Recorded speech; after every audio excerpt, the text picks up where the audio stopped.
이것이 나의 간증이요 이것이 나의 찬송일세. 나 사는 동안 끊임없이 구주를 찬송하리로다. 아멘. 하나님 말씀 베드로전서 4장 1절부터 11절의 말씀입니다. 하나님의 말씀을 통해서 우리에게 길과 방향을 제시하십니다. 그 말씀 따라 살아가다 보면, 그 말씀의 인도 따라 가다 보면 하나님의 임하심과 일하심과 역사하심과 거룩한 하나님의 나라를 경험하게 된다는 사실입니다.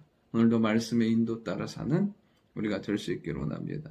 오늘 첫 번째는 육체의 남은 때를 그리스도의 마음으로 살아야 한다는 것입니다. 1절에 보면 예수님께서 고난을 받으셨으므로 너희도 같은 마음으로 갑옷을 삼으라고 말씀하십니다.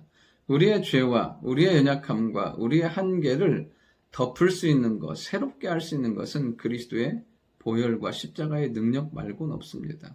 죄를 끊을 능력도 새롭게 할 능력도 우리에게 있지 않다는 것입니다. 예수님이 고난당하심으로 모든 죄를 끊어내시고 그리고 그 보혈로 우리를 정결케 하사 새로운 하나님의 사람으로, 하나님의 능력의 사람으로 살게 만드신다는 거예요. 그리스도의 십자가와 그 보혈이 우리의 모든 정욕을 끊고 말 그대로 세상적인 것을 추구하는 데에서 이제는 하나님을 추구하는, 하나님의 뜻을 따라 사는 삶으로 우리의 삶을 인도하시는 것을 보게 됩니다. 결국 예수 그리스도의 십자가로 그 보혈로 덧입은 사람은 육체의 남은 때를 하나님의 뜻을 따라 사는 놀라운 축복과 은혜를 우리에게 주시는 것을 보게 됩니다. 여러분, 남은 때 예수 그리스도로 말미암아 우리가 사는 그 시점, 어느 시점인지는 알 수는 없지만 예수님을 믿음으로 말미암아 그 시점부터 이제 육신을 따라, 죄를 따라 사는 삶이 아니라 하나님의 뜻을 따라 살고 하나님의 뜻을 이루고 새로워지는 삶을 살게 되는 것을 보게 돼요.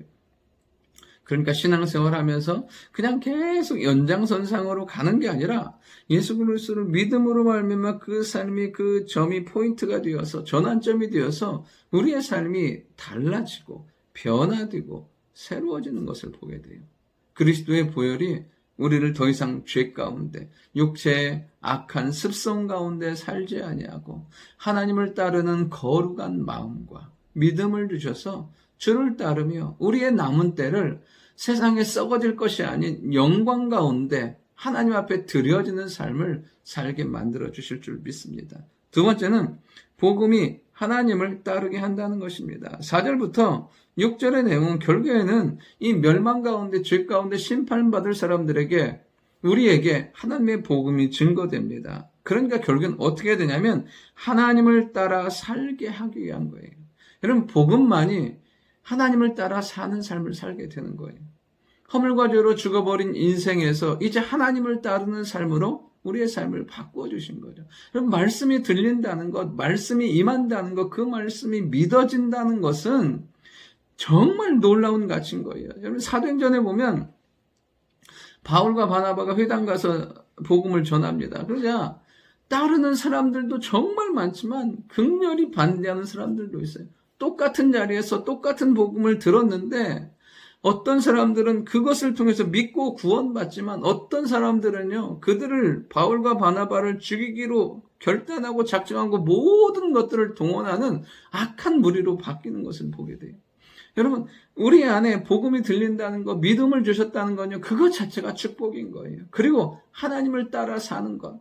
여러분, 하나님 안에는 빛과 영광과 밝음과 아름다움이 있는 줄 믿습니다. 저는 이 2026년 정말 두 가지를 위해서 기도하고 있어요. 하나님 주시는 기쁨, 예수 그리스도로 말미암은 충만한 기쁨을 누리게 하여 주옵소서.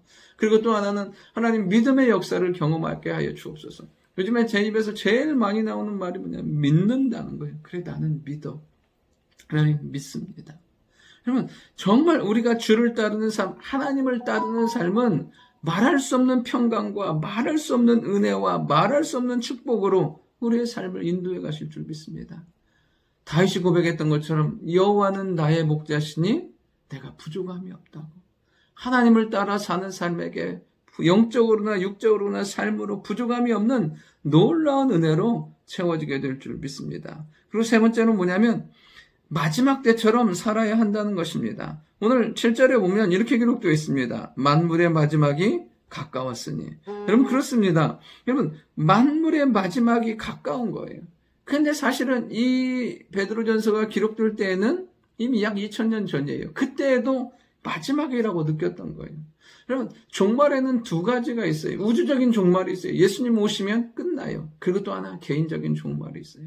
사실은 어느 종말이 우리에게 임할지는 아무도 몰라요. 그러나 반드시 임하긴 해요. 이 마지막 때를 살아가는 것. 우주적인 종말이든 개인적인 종말이든 반드시 그 종말의 때가 임하는데 마지막 때를 도대체 어떻게 살아야 될 것인가 하는 거예요. 첫 번째, 정신을 차리고 근신하여 기도하라. 여러분, 정신을 차리고 근신하여 기도하는 거예요. 모든 것 가운데 여러분 집중하지 않으면, 그리고 정신을 차리지 않으면 기도할 시간이 없어져요. 염려하고 있어요. 이야기하고 있고 한탄하고 있는 거예요. 그리고요, 뜨겁게 사랑하라고요. 여러분, 우리에게 사랑의 기회는 사실은 무한정하지 않아요. 우리에게 너무나 제한적인 거예요.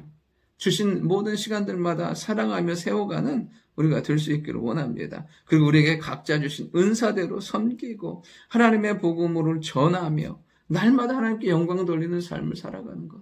여러분, 이 마지막이라는 것, 정말 마지막에는요, 긴박함이 있고요, 소중함이 있어요.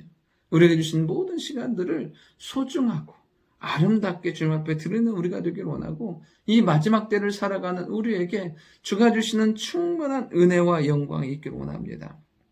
이렇게 마지막 때를 살아갈 때 말할 수 없는 주의 축복과 영광이 임하는 거예요.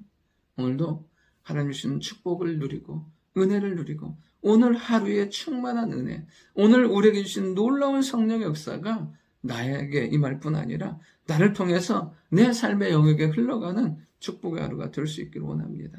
좋으신 아버지 하나님, 육체의 남은 때를 그리스도 안에서 그리스도를 따라 사는 삶이 되게 하시고 하나님 안에 거하는 삶이 되게 하시고, 정말 이제 우리 마지막 때를 살아가면서 기도하며 사랑하며 섬기며 주께 영광 돌리는 삶을 살아갈 수 있도록 인도하여 주옵소서. 그렇게 살아갈 때 도우시고 역사하시는 충만한 은혜가 우리 모두에게 임하게 도와주옵소서. 예수님의 이름으로 기도드립니다.